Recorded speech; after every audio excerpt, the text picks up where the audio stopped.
Som el grup d'innovació educativa Incluer i el nostre principal objectiu és promoure el desenvolupament integral de l'alumnat en el grau de mestres d'educació infantil.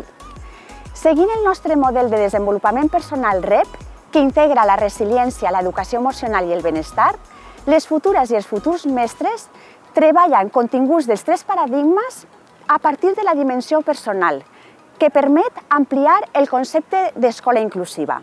El model de desenvolupament personal REP es treballa a partir d'una metodologia vivencial, on l'alumnat realitza interferències directes i significatives entre els continguts treballats a l'assignatura i les experiències personals.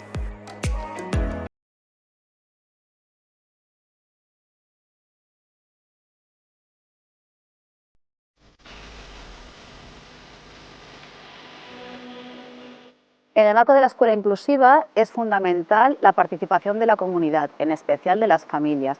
El hecho de que contemos con las familias hace que no solamente se mejore el rendimiento académico, sino también el bienestar del alumnado.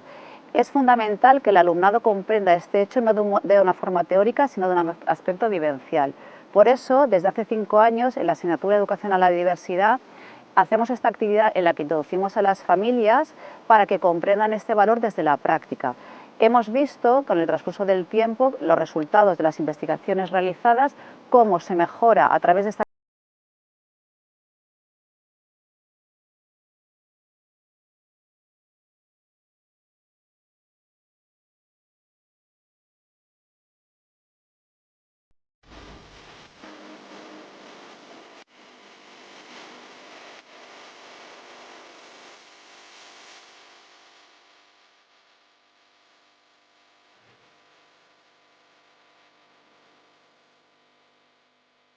Esta sesión se basa en nuestro modelo de desarrollo personal REP, que fomenta el trabajo de los factores individuales y familiares, promoviendo la resiliencia familiar, la educación emocional y el bienestar.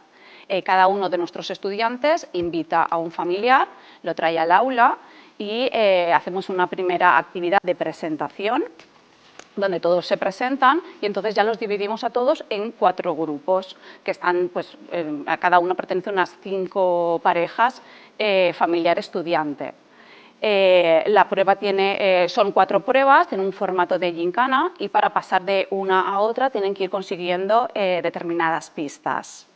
Pese a que es una actividad grupal, sí que guardamos en el diseño guardamos que haya un ambiente de intimidad y comprensión entre ellos. Finalmente, realizamos una actividad de reflexión conjunta a modo de cierre.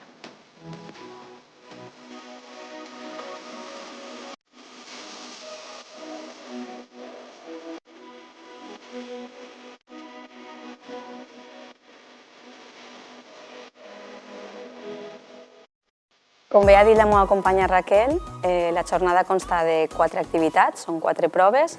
La primera i la segona prova estan enfocades en agrair-nos, en dir-nos allò que ens agrada de l'altre i que són aspectes que en el dia a dia no reforcem, no dediquem aquest temps per a dir-nos això que ens agrada de l'altra persona.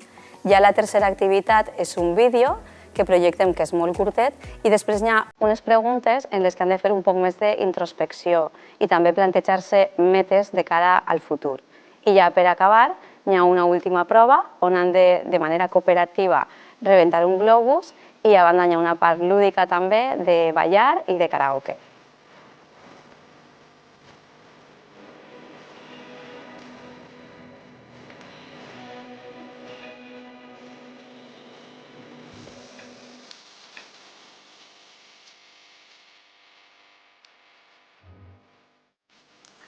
Bé, pues esta activitat m'ha paregut molt interessant perquè mai m'havia parat a dir-li, en este cas a mon pare, que el que m'agrada d'ell, tot el que sent per ell i és una manera d'apropar-me a ell i de poder connectar d'una forma més amena.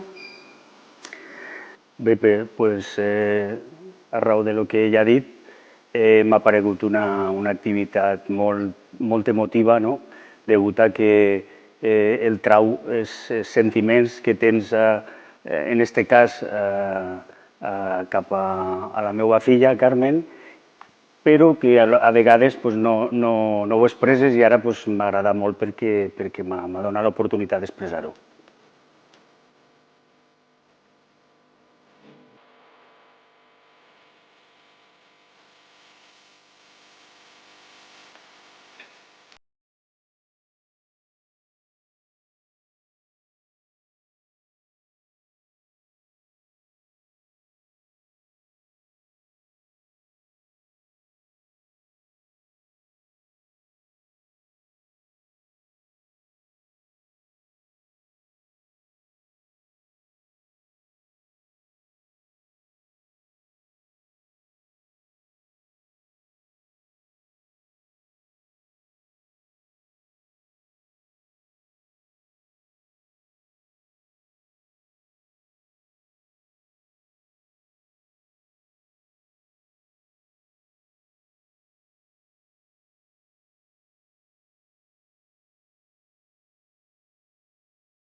Bueno, per a mi esta experiència ha sigut molt bona, ja que entrar en aquesta activitat ballant i cantant fa que trenquem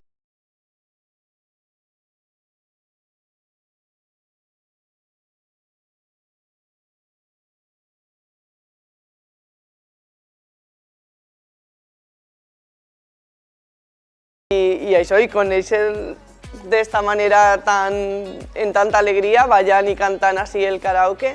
I bueno, tot el de més també ha sigut una experiència molt enriquidora, la veritat és que m'ha encantat. Ha sigut molt bonic.